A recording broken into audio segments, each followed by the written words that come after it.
शिवाजीराव शिंदेंनी महेंद्र देसाई आणि अनिल देसाईंना दिली जाफराबादी जर्शाची उपमा। महेंद्र देसाईंच्या टीकेला जोरदार प्रत्युत्तर, पाहूया सविस्तर बातमी। अनिल देसाईचा जो पुतण्या आहे त्याचं नाव महंद्या आहे, म्हणजे त्याला महिंद्याच म्हटलं जातं असं मला परवा कळालं। आणि तो महिंद्या म्हणजे काय तर तो जाफराबादी झरसा आहे। या ठिकाणी पत्रकार परिषद आम्ही घेतली होती काही मुद्द्यावरती, जे राजकीय जीवनामध्ये आणि सामाजिक जीवनामध्ये ज्या संस्थांवरती पदाधिकारी म्हणून काम करतायत आणि त्यांच्या संस्थेमध्ये झालेल्या अपहाराच्या बाबतीमध्ये आणि तक्रारीच्या बाबतीमध्ये आम्ही बोललो होतो। आणि त्याला त्याच धर्तीवर दुसऱ्याच दिवशी मला वाटतं या ठिकाणी अनिल देसाईंनी मेळावानी माझ्यावरती एक प्रेस घेतली आणि त्यामध्ये आणि जो ताडी पिऊन नशापान करून हा जरसा खूप काही बरळला, अगदी जीव हासडण्यापासून ते कपडे फाडण्यापर्यंत ही जी मजल गेली आणि त्याला कुठेतरी उत्तर दिलं पाहिजे, कारण चुकीच्या पद्धतीने माझ्यावरती व्यक्तिगत स्वरूपाचे दोषारोप केले।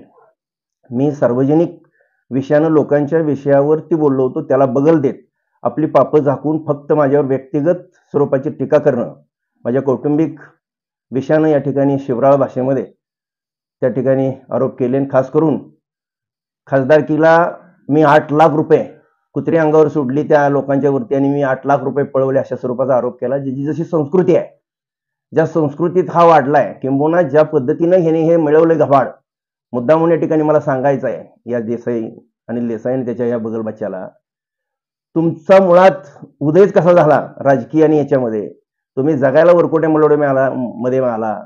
आपण एका पडक्या खंडराच्या घरामध्ये राहत होता, ज्या जगताप कुटुंबानं आपल्याला आश्रय दिला त्या जगताप कुटुंबावरती आपण केलेली कुरघोडे आपण सगळ्यांना राजकीय जीवनामध्ये माहीत आहे। परंतु त्याहीपेक्षा हे अचानक गलेलट कुठून झाले, ह्यांच्याकडे एवढी मोठी संपत्ती कुठून आली, हे खऱ्या अर्थानं आज सांगण्याची मी प्रेस घेतलेली आहे। बिदाल सारख्या एका सगन गावामध्ये दादासाहेब गुजर म्हणून ह्याचा मेहुणा आहे अनिल देसाईचा, खूप श्रीमंत असं हे कुटुंब, आणि त्या श्रीमंत कुटुंबाच्या याच्यामध्ये याची बहीण दिल्यानंतर आता मला खरं तर संशय आहे म्हणण्यापेक्षा दबक्या आवाजात अशी शंका आहे की त्याचा घातपात केला का तो व्यसनाधीनता होऊन मेला, ही माझ्यासमोर खरं तर त्या व्यक्तीबाबत अनेक लोकांनी तशा पद्धती शंका व्यक्त केली। 30 वर्षापूर्वी त्या व्यक्तीकडे 30-40 ट्रक म्हणजे खूप मोठा ट्रान्सपोर्टचा व्यवसाय काळा चौकीसारख्या महत्त्वाच्या ठिकाणी एकरात जागा होती। आणि त्या व्यक्तीचं निधन झाल्यानंतर त्या व्यक्तीला मुलगा होता, त्याची पत्नी म्हणून ह्या देसाईची बहीण तिथं असताना ती बहीण ह्यांनी तिथून आणली, तिची सगळी प्रॉपर्टीची विल्हेवाट लावून स्वतःच्या संपत्तीमध्ये वाढ केली, त्याचे ट्रक आणले, त्याची संपत्ती विकली। मग आज तिला मूल होतं, ती स्वतः एवढी शिकलेली होती, मग तिचा तिनं प्रपंच सांभाळला असताना आपण आज तिला घरी आणून ठेवलेला आहे, तिचा मुलाला मुलगा कुठं आहे? मग खरं तर राजकारणामध्ये एवढी मोठी प्रॉपर्टी असणारा तो पोरगा झाकायला पाहिजे होता, पण तो आज कुठं आहे, तो कशा अवस्थेत आहे, हे खरं तर संशोधनाचा विषय आहे।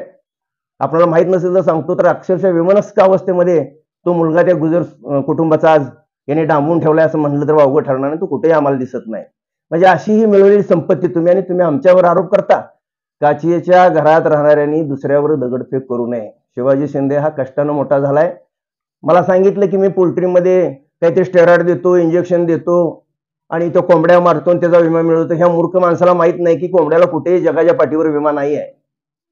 माझी 1 लाख पक्षीची पोल्ट्री आहे अंड्याची। लेअर फार्मिंग मध्ये जिल्हा बँकेच्या चेअरमन पासून ते व्यवस्थापकापासून सगळ्या संचालक मंडळांनी माझ्या पोल्ट्रीला हा व्यक्ती सोडून सगळ्यांनी भेट दिलेली आहे। पाहिजे तर आज आपण विचारू शकता त्या संचालक मंडळाला। आणि इतकी चांगल्या स्वरूपाची माझी पोल्ट्री आणि एवढं सगळं चालत असताना मुद्दामहून माझ्या कुटुंबावरती चिकलफेक केली, म्हणे माझ्या भावांची मी संपत्ती लाटली, त्याला माहिती नाही। अरे ज्या जगताप कुटुंबानं तुम्हाला या वरकोटे मलोडीमध्ये आसरा दिला, तुझ्यामध्ये एवढेच राजकीय मेरिट आहे अनिल देसाई।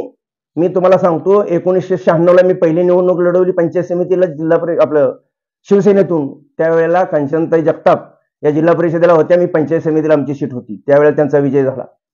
2012 ला मी स्वतः जिल्हा परिषदेला होतो, पिंटूदादा जगताप त्या ठिकाणी उमेदवार होते, त्यावेळेला विजय झाला।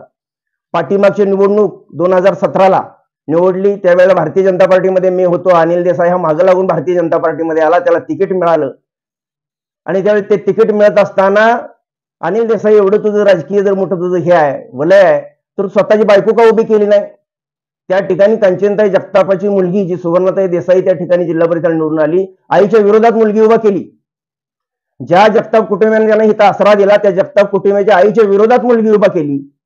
माझ्या वेळेला हा सांगतो हा जरसा की तुला तिकीट कुकुरवाड गटामध्ये दिले आणि अनिल भाऊ गोंदवले गटातून मिळाले, तुझी एवढी जर लायकी होती तर मग तुझ्या भाऊजेला तुझ्या पत्नीला तिकीट गोंदवलेमध्ये उभा करायला पाहिजे होतं. ज्या जगताप कुटुंबाने आसरा दिला त्या आईच्या विरोधात मुलीला उभा केलं आणि आईचा पाडाव केला. उन्मत्त झालेला चुकीच्या पद्धतीने आलेल्या संपत्तीच्या जोरावरती, फक्त पैशाच्या जोरावरती आईचा पराभव मुलीने केला आणि मुलीनं आईचा पराभव केल्यानंतर मिरवणूक काढून त्याच्या गुलाल उधळण्यापासून ही संस्कृती तुमची राजकीय. आणि तुम्ही आम्हाला सांगता शिवाजीराव शिंदे कसा लढला, शिवाजीराव शिंदे कसा लढला, सामान्य कुटुंबातून मी केलेली ही मजल आहे. अरे मी जिल्हा परिषदेला स्वतः 3 टर्मला राष्ट्रवादीचा अध्यक्ष राहिलोय या तालुक्यामध्ये. आज भारतीय जनता पार्टीचा अध्यक्ष म्हणून दुसऱ्या टर्म मध्ये मी काम करतोय. माझ्या स्वतःच्या मला काही राजकीय पार्श्वभूमी नाही, माझे कुणीही राजकारणात नाही, माझ्या घरात कोणाला राजकारण माहित नाही. माझा इथपर्यंतचा प्रवास माझ्या स्वतःच्या मेहनतीवरती सर्वसामान्य लोकांच्या वरती झालाय. तुझ्यासारख्या हुजरी वगैरे करून आणि तुझ्यासारख्या कुणातरी चपल्या वागवून नाही. तू काय लागवट्यापणा करतो आणि कुणाच्या सांगण्यावर सगळं करतोय कुणाला माहित नाही. फक्त आज हे जे चाललंय ना, कुणाला तरी नोकऱ्या लावतो, कुणाला तरी काही आमिष दाखवून गर्दी गोळा करून कशा तरी पुढच्या वेळी मांडवली करायची. उद्या तिकिटाचा बाजार मांडला की मग माझा एवढा खर्च झालाय म्हटलं की मग पैसे गोळा करायचे, एवढाच तुझा धंदा आहे. त्यामुळं जो बोललाय ना आणि ज्यांच्या जीवावर ते काहीतरी म्हटला, शिवाजी शिंदेला उत्तर द्यायला माझे कार्यकर्तेच कापे ते म्हणत होते की आम्हीच बघतो भाऊ. अरे त्यांना एकदा तुला जर बापाच्या पोटचा असतील तो कोण ते कार्यकर्ते आहेत आणि कुणाची मी उधारी बुडवली आणि कोण सांगतोय त्यांना एकदा प्रेसच्या समोर आणावं. वाटेल ते मोजायची माझी तयारी आहे. आणि जी तू भाषा करतोय ना, जी भासडण्याची, माझं खुलं चॅलेंज आहे तुला. कुठं मंडप लावू दे सांग, दहिवडीत लावू दे, कुठं लावाय तिथं लावाय तयार आहे. घे ना तुझ्या उरकुडे मंडळीमध्ये मंडप लावतो, तुझ्या घरासमोर लावतो. माझी दानत आहे आणि माझी तयारी आहे. त्यांना आव्हान दिले त्याला मी आव्हान देतो. आणि अजून बरेचसे मुद्दे आहेत. अरे ज्या मुद्द्यावरती मी बोललो, ज्या लोकांच्यावरती तुम्ही अपार केला, ज्या लोकांना तुम्ही लोबाडलं, तुमच्यावरती खोट्या केसेस लोकांचे पैसे घेतले म्हणून राणांच्या शिंदे कुटुंबाने तुमच्यावर कोर्टात केस घातली होती. आणि एवढा सगळा आपला इतिहास सगळ्यांना माहिती आहे. फक्त आता काय आलेल्या पैशाची मस्ती आणि त्याची चकाचौंध दाखवून काही बाजारू कार्यकर्ते बरोबर घेऊन तुम्ही स्वतःची मिराजदारी दाखवत असाल तर जनता तुम्हाला ओळखून आहे. त्यामुळे माझ्यावर आरोप करताना 10 वेळा विचार करा. या पुढे बोलाल तर मी तुम्हाला त्याच पद्धतीने अजून माझ्याकडे बरंच काय, मग नगरचं हॉटेल आहे, आपली कापडं कोणी फाडली कशी फाडली हा सगळाच इतिहास माझ्याकडे आहे. म्हणून जर तर त्या भाषा आम्हाला येतात, त्यामुळे ती जी भाषा केली ना त्या भाषेला त्याच भाषेत उत्तर कसं द्यायचं हे शिवाजी शिंदे अख्ख्या जिल्ह्याला परिचित आहे. मी भल्या भल्याला लढलोय जिल्हा परिषदेमध्ये आणि कुठल्याही अगदी हायकोर्ट पासून सगळ्या गोष्टीमध्ये मी सगळ्यांना भरून पुरलोय. मी पण असा कच्च्या गुरुचा चेला नाही. माझा संघर्ष स्वतःच्या हिमतीवर आहे. कुणाच्या तुझ्यासारख्यांचा कुणाच्या कुबड्या घेऊन मी लढत नाही. माझी कोणत्याही कुठल्याही परिस्थितीमध्ये जसं सांगशील त्या पद्धतीने माझी तयारी आहे. माझं आव्हान आहे त्यांना, कुठल्याही पद्धतीने तुम्ही याल त्याच भाषेत उत्तर देण्याची आणि त्याच पद्धतीने जे आरोप केले ते सिद्ध करा एवढंच या ठिकाणी आवाहन करतो. आणि भविष्यात बोलाल त्यावेळेला पुन्हा आपल्याशी संवाद साधेन. धन्यवाद.